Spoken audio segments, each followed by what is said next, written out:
Good morning everyone. एक बार फिर से मैं आप सभी का क्रेजी जिगेट्री के यूट्यूब प्लेटफॉर्म पर स्वागत करता हूं। मेरा नाम है पंकज वैष्णव और आज के इस सेशन में हम 8 अप्रैल के सभी करंट अफेयर को यहां पर डिटेल में डिस्कस करने वाले हैं। लास्ट डे संडे को आप सभी के लिए लास्ट 3 मंथ की करंट अफेयर मैराथन आ चुकी है। जिस भी स्टूडेंट ने वो मैराथन वीडियो नहीं देखा, प्लीज वो क्रेजी जिगेट्री के यूट्यूब चैनल पर जाकर उस वीडियो को देखिए, क्योंकि आने वाली एग्जाम में आपको वहीं से क्वेश्चन पूछे जाने वाले हैं। सारे क्वेश्चन हमने बहुत ही इंपॉर्टेंट वहां पर इंक्लूड किए हैं, तो वीडियो को देखिए और लाइक कर दीजिएगा। ठीक है, चलिए शुरू करते हैं 8 अप्रैल के करंट अफेयर को। लेकिन हम आगे चलने से पहले आप लाइक कर दीजिएगा वीडियो को, और पीडीएफ चाहिए आपको इस करंट अफेयर की तो आपको मिल जाएगी क्रेजी जिगेट्री के टेलीग्राम पर। सबसे पहले हम बात करेंगे क्वेश्चन ऑफ द डे की। पहला क्वेश्चन देखिए, शेनिस पलासियोस ने मिस यूनिवर्स 2023 का खिताब जीता, ये किस देश से संबंधित है? लास्ट डे के क्वेश्चन ऑफ द डे में भी हमारे पास एक क्वेश्चन था, लेकिन वो मिस वर्ल्ड का था। यहां पर मिस यूनिवर्स पूछा गया है कि 2023 के लिए शेनिस पलासियोस मिस यूनिवर्स बनी, किस देश से संबंधित है? सेकेंड, विश्व डोपिंग रोधी एजेंसी का हेडक्वार्टर कहां है? और थर्ड, मोहनजोदड़ो किस नदी के तट पर खोजा गया सिंधु घाटी सभ्यता का शहर है? 3 क्वेश्चन कमेंट में जरूर बताइएगा, और मिड वीडियो में आपको और भी क्वेश्चन मिल सकते हैं, एंड तक बने रहिए। शुरू करें। सबसे पहला क्वेश्चन वर्ल्ड हेल्थ डे पर है, यह मनाया जाता है 7 अप्रैल को। हमारा क्वेश्चन है 7 अप्रैल को वर्ल्ड हेल्थ डे के रूप में मनाया गया, ऑब्जर्व किया गया। वर्ल्ड हेल्थ डे 2024 की थीम क्या है? तो देखिए, पहले तो इसी चीज को नोट कीजिएगा कि वर्ल्ड हेल्थ डे कब मनाया जाता है? 7 अप्रैल को मनाया जाता है। पूरे वर्ल्ड में फिजिकली और मेंटली लोगों को अपनी हेल्थ के प्रति जागरूक करने के उद्देश्य से इस सेक्टर में सभी लोगों को जागरूक करना इस डे को मनाए जाने का उद्देश्य पूरे वर्ल्ड में। ओके, तो वर्ल्ड हेल्थ डे 7 अप्रैल को मनाया जाता है। थीम की बात करें तो माय हेल्थ माय राइट 2024 में वर्ल्ड हेल्थ डे की थीम है। याद रहेगा, इजी है, याद रखिएगा, पूछा जाता है एग्जाम में। वर्ल्ड हेल्थ डे 7 अप्रैल और theme my health my right. ठीक है, आगे आइए। 2024 की थीम आपको यहां पर पता चल गई। अब 2023 की थीम की बात करें तो हेल्थ फॉर ऑल 2023 में वर्ल्ड हेल्थ डे की थीम थी। दोनों ईयर की याद रखिए, क्योंकि एग्जाम में हमको 2 साल की याद रखना चाहिए, पूछी जा सकती है। अब क्वेश्चन आएगा कि 7 अप्रैल को ही वर्ल्ड हेल्थ डे क्यों मनाया जाता है? तो यहां पर यह समझिए कि 7 अप्रैल 1948 में वर्ल्ड हेल्थ ऑर्गेनाइजेशन की स्थापना की गई थी। वर्ल्ड हेल्थ ऑर्गेनाइजेशन, जो कि पूरे वर्ल्ड में अंतरराष्ट्रीय लेवल पर हेल्थ के सेक्टर में काम करने वाला अंतरराष्ट्रीय संस्था है यूनाइटेड नेशन का। इसकी स्थापना की गई थी 7 अप्रैल 1948 में। ओके, इसीलिए 7 अप्रैल को वर्ल्ड हेल्थ डे मनाया जाता है। अब एक और चीज, वर्ल्ड हेल्थ ऑर्गेनाइजेशन की स्थापना 1948 में हुई थी, लेकिन पहली बार ये जो डे है वर्ल्ड हेल्थ डे, ये 1950 में मनाया गया। ओके, अगले क्वेश्चन पर आइए। चर्चित आकाश तीर प्रोजेक्ट पर रक्षा मंत्रालय ने किस कंपनी से अनुबंध किया? तो भारत की डिफेंस मिनिस्ट्री ने आकाश तीर प्रोजेक्ट के लिए अनुबंध किया था लास्ट ईयर बीईएल के साथ, मतलब Bharat electronics limited. Government sector की कंपनी है भारत इलेक्ट्रॉनिक्स लिमिटेड। इसके साथ समझौता हुआ था, अनुबंध हुआ था डिफेंस मिनिस्ट्री का आकाश तीर प्रोजेक्ट के लिए। अब बात आएगी कि आकाश तीर प्रोजेक्ट क्या है। तो इस प्रोजेक्ट के तहत बीईएल भारतीय सेना की जो एयर डिफेंस कोर है उसे कमांड और कंट्रोल सिस्टम तैयार करके देने वाला था, जो कि हाल ही में एयरफोर्स की कोर को दिया गया है। ओके, ये कमांड और कंट्रोल सिस्टम रडार और सेंसर से लेस होगा। कोई भी अगर भारत पर कोई मिसाइल आती है, कोई हमला कर देता है मिसाइल या फिर हेलीकॉप्टर ड्रोन के माध्यम से, तो ये उसे हवा में ही डिटेक्ट करेगा और एयरफोर्स को इंस्टेंट इसकी चेतावनी जारी करेगा। ये कमांड और कंट्रोल सिस्टम में जो हमारे मिसाइल सिस्टम है उनको भी एड ऑन किया जा सकता है, ताकि जवाब दिया जा सके, और सतह से वायु में मार करने वाली जो मिसाइल है वो भी ऐड की जा सकती है। तो ये कमांड और कंट्रोल सिस्टम है। इसके लिए बीईएल के साथ समझौता हुआ था, 1982 करोड़ का ये समझौता था, जो कि इंडिया की जो डिफेंस मिनिस्ट्री है उसने बीईएल के साथ किया है। ओके, उद्देश्य क्या है मैं आपको बता ही चुका हूं इस सिस्टम का। आगे आइए। National cooperative dairy federation of India का चेयरमैन किसे नियुक्त किया गया? तो national cooperative dairy federation of India का नया चेयरमैन नियुक्त किया गया मिनेश शाह को। Answer A. कौन बने? मिनेश शाह। यहां पर देखिए, मिनेश शाह को मंगलजीत राय के स्थान पर इस पद पर नियुक्त किया गया और अब national cooperative dairy federation of India के नए चेयरमैन मिनेश शाह बनाए गए। अब आपको इस संगठन के बारे में पता होना चाहिए कि national cooperative dairy federation of India actual में है क्या। तो देखिए, इसकी स्थापना की गई थी 1970 में और इस संस्था का हेडक्वार्टर है गुजरात के आनंद। है क्या इसकी बात करें तो देखिए, national cooperative dairy federation of India राष्ट्र स्तर की शीर्ष डेयरी कोऑपरेटिव संस्था है। नेशनल लेवल पर दूध और दूध से बने हुए जितने भी प्रोडक्ट है उनकी सेल्स को देखना, बिक्री को देखना और उसमें जेनेटिक इंप्रूवमेंट का काम, ये है किसका? National cooperative dairy federation of India का। हाल ही में इसके नए चेयरमैन कौन बने? तो ये बनाए गए हैं मिनेश शाह। क्लियर? आगे बढ़िए। हाल ही में किस देश ने दुनिया की सबसे शक्तिशाली लेजर को विकसित किया है?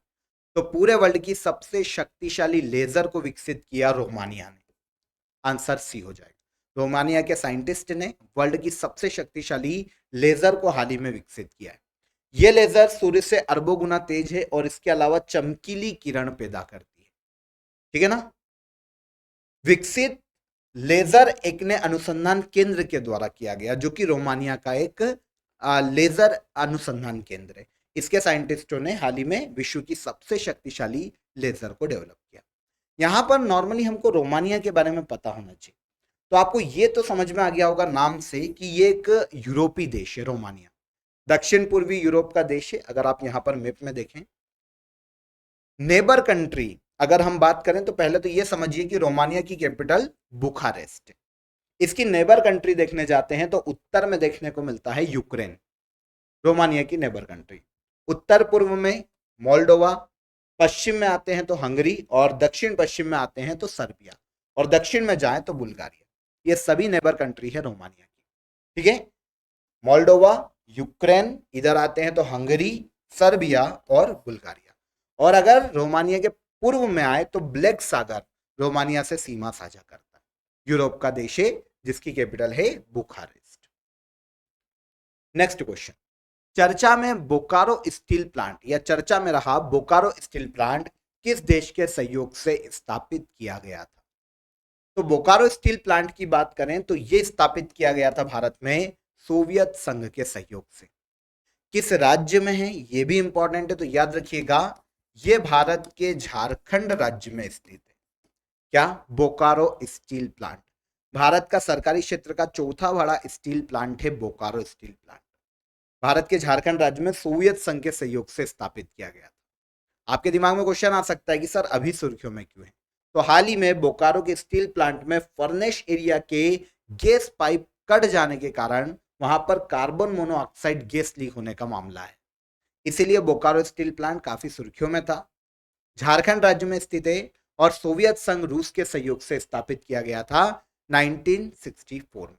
ओके, वैसे 1959 में ही इसकी प्रोसेस शुरू हो गई थी, लेकिन 1964 में फाइनली इसने काम करना शुरू किया था। तो हमने यहाँ पर ये ईयर एड ऑन किया है, कंफ्यूज मत होइएगा। ठीक है, चौथा इस्पात कारखाना है भारत का। अब यहाँ पर देखिए कुछ और स्टील प्लांट की बात कर लेते हैं, जैसे राउरकेला ओडिशा में है, जर्मनी के सहयोग से स्थापित किया गया। भिलाई इस्पात संयंत्र छत्तीसगढ़ में रूस के सहयोग से स्थापित किया गया, सोवियत संघी बोले आप। दुर्गापुर स्टील प्लांट पश्चिम बंगाल में यूनाइटेड किंगडम के सहयोग से, और बोकारो स्टील प्लांट झारखंड में सोवियत संघ रूस के सहयोग से स्थापित किया गया। कंफर्म? अगला क्वेश्चन, केरल विश्वविद्यालय के शोधकर्ताओं ने किस राज्य में 5200 साल पुरानी हड़प्पा बस्ती खोजी है? तो केरल यूनिवर्सिटी के जो शोधकर्ता हैं उन्होंने हाल ही में 5200 साल पुरानी हड़प्पा बस्ती की खोज की है भारत के गुजरात राज्य में। आप जानते हैं गुजरात में काफी सारे हड़प्पा प्लेसेस है, जैसे लोथल है ना, काफी सारे हैं गुजरात में हैं। तो हाल ही में केरल यूनिवर्सिटी के शोधकर्ताओं ने गुजरात के कच्छ जिले में एक गांव है खटिया गांव, नोट कीजिएगा, एग्जाम में पूछा जा सकता है। यहाँ पर 5200 साल पुरानी हड़प्पा बस्ती के साक्ष्य खोजे। यहाँ पर जो हड़प्पा बस्ती मिली है वहां पर देखिए टेराकोटा मिट्टी के बर्तन मिले हैं, चीनी मिट्टी के बर्तन मिले हैं और काफी सारे जानवरों की हड्डियां मिली, काफी सारी छोटी छोटी कलाकृतियां मिली है। तो ये प्लेस खोजा गया गुजरात के कच्छ जिले में खटिया गांव। किसने खोजा? केरल यूनिवर्सिटी के शोधकर्ताओं। वैसे कुछ साल पहले इसी गांव में 500 कब्रों का एक सामूहिक दफन स्थल भी मिला था, मतलब कब्रें 500 कब्र सामूहिक रूप से मिली थी यहाँ पर, जो कि काफी प्राचीन है। माना जाता है कि यह सिंधु घाटी सभ्यता के समय की हो सकती है, क्योंकि वहां पर प्रमाण सिंधु घाटी सभ्यता के ही मिल रहे हैं। तो अब जो केरल यूनिवर्सिटी के खोजकर्ताओं ने खोजा है सिंधु घाटी की बस्ती, वो कहाँ खोजी गई? गुजरात के कच्छ जिले में। ठीक है, कौन सा गांव है? खटिया गांव।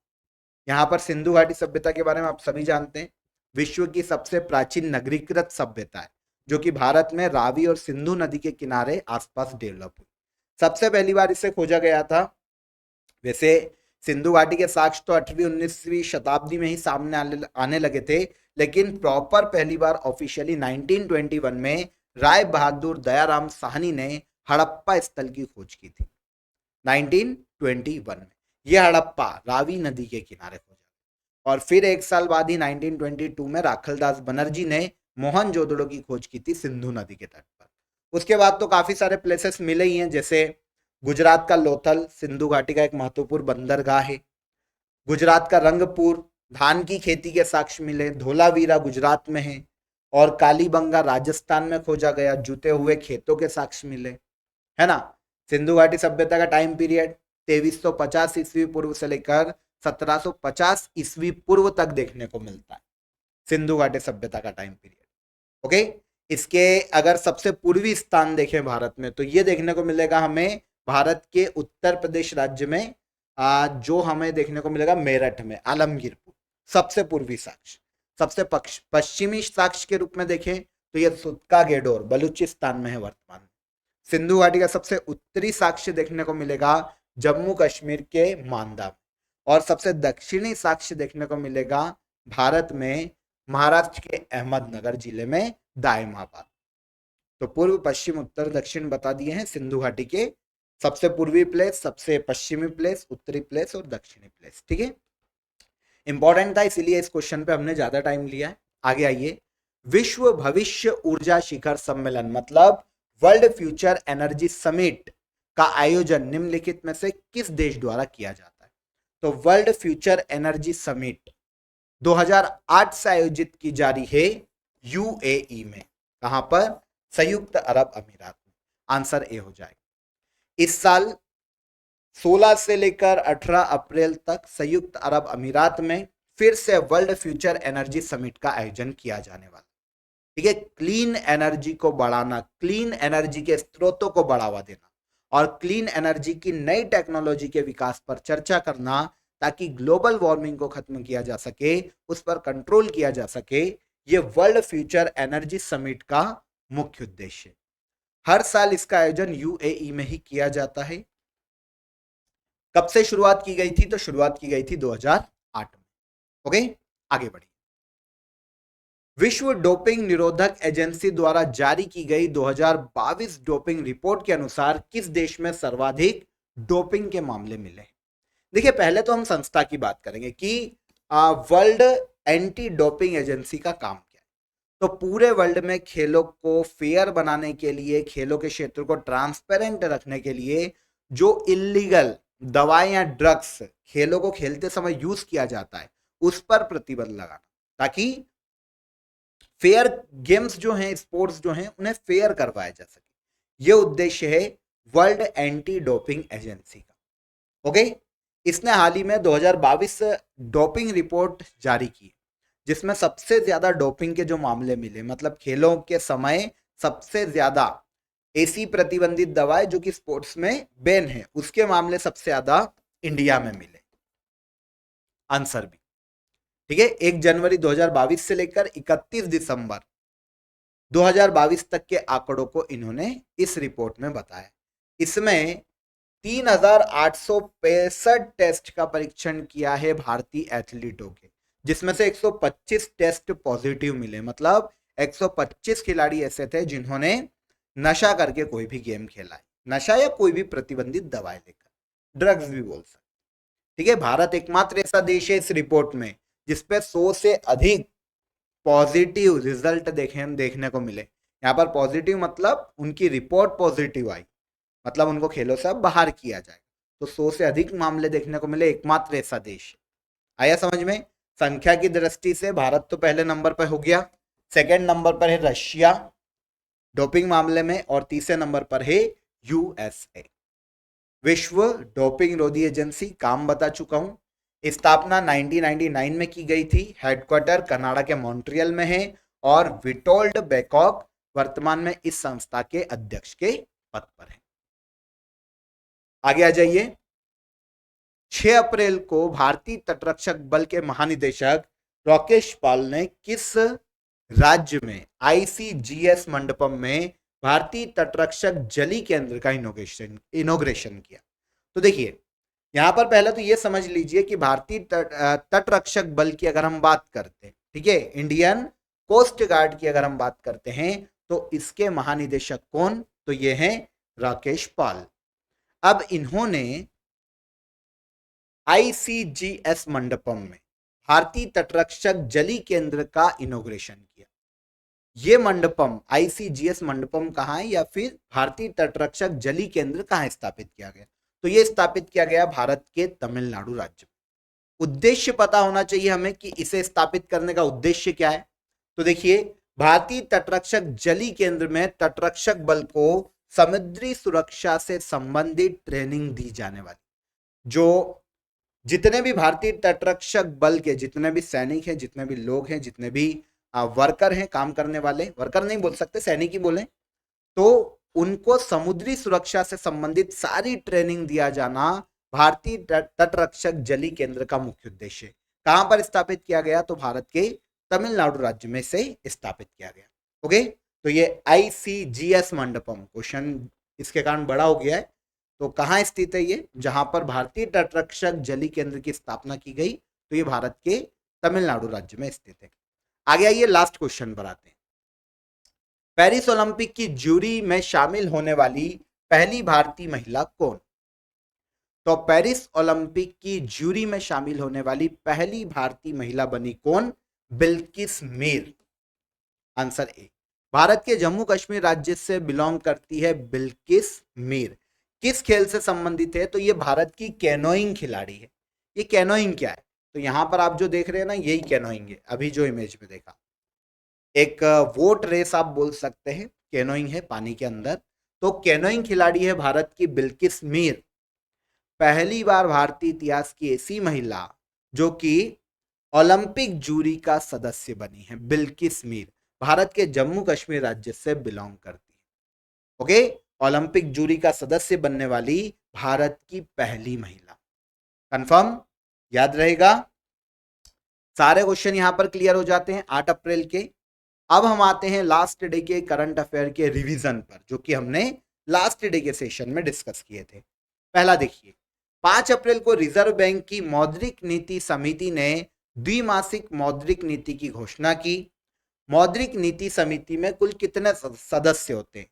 तो मॉनेटरी पॉलिसी कमेटी में टोटल मेंबर होते हैं 6। आंसर हो जाएगा आंसर ए। ठीक है, WEF young global leaders class of 2024 में कुल कितने भारतीय शामिल है? तो वर्ल्ड इकोनॉमिक फोरम का ये अवार्ड है, young global leaders class award. 2024 में इसमें 5 इंडियंस को शामिल किया गया। हर साल राष्ट्रीय समुद्री दिवस कब मनाया जाता है? तो राष्ट्रीय समुद्री दिवस 5 अप्रैल को ऑब्जर्व किया जाता है। आगे आ जाएं। चर्चित अशदोद पोर्ट किस देश में स्थित है? तो ये कहां पर है? इजराइल, है ना, कल पढ़ा था हमने इसे। हाल ही में चर्चा में आई खिलाड़ी अर्जुन एरिगेसी किस खेल से संबंधित है? तो ये संबंधित है चेस खिलाड़ी हैं अर्जुन एरिगेसी। भारतीय निर्वाचन आयोग ने लोकसभा चुनाव 2024 के लिए किसे यूथ आइकॉन घोषित किया? कौन हो गए? आयुष्मान खुराना। अहोबिलम मंदिर तीर्थ दक्षिण भारत के आंध्र प्रदेश राज्य में स्थित है। आगे आ जाएं, किस अंतरराष्ट्रीय संगठन द्वारा jobs for resilience south Asia development update report जारी की गई? तो यह रिपोर्ट जारी की गई है वर्ल्ड बैंक के द्वारा। निम्न में से किसे कॉर्पोरेट सामाजिक उत्तरदायित्व योगदान मतलब achievement award for creating social development and impact, इसके लिए 15 CIDC विश्वकर्मा अवार्ड 2024 से सम्मानित किया गया? तो यह है सतलज जल विद्युत निगम लिमिटेड। इसके बाद हमारा लास्ट क्वेश्चन क्या था? स्वीप किससे संबंधित प्रोग्राम है? तो ये वोटर अवेयरनेस प्रोग्राम है नेशनल इलेक्शन कमीशन का। Answer A. ओके, यहां पर लास्ट डे के सभी क्वेश्चन का रिवीजन हो गया। अब हम बात कर लेते हैं लास्ट डे के हमारे क्वेश्चन ऑफ द डे की। देखें, 2024 में कितने व्यक्तियों को पद्म भूषण दिया गया? तो कितने व्यक्तियों को दिया गया? 17 व्यक्तियों को पद्म भूषण दिया गया 2024 में। 2023 के लिए 33वें सरस्वती सम्मान से किसे सम्मानित किया गया? तो 33वां सरस्वती सम्मान 2023 के लिए दिया गया है प्रभा वर्मा, जो कि एक मलयालम साहित्यकार है। 71th मिस वर्ल्ड प्रतियोगिता जीती है क्रिस्टीना पित्सकोवा ने, जो कि चेक रिपब्लिक देश से बिलोंग करती है। ये 3 क्वेश्चन थे आज के सेशन में भी। शुरुआत में 3 ही क्वेश्चन है। कमेंट में जरूर बताइएगा कि इनका आंसर क्या है। आई होप वीडियो पसंद आया होगा। वीडियो पसंद आए तो वीडियो को लाइक कर दीजिएगा। कल फिर मुलाकात करेंगे नेक्स्ट डे के करंट अफेयर में। तब तक अपना ख्याल रखिए। जय हिंद, जय भारत।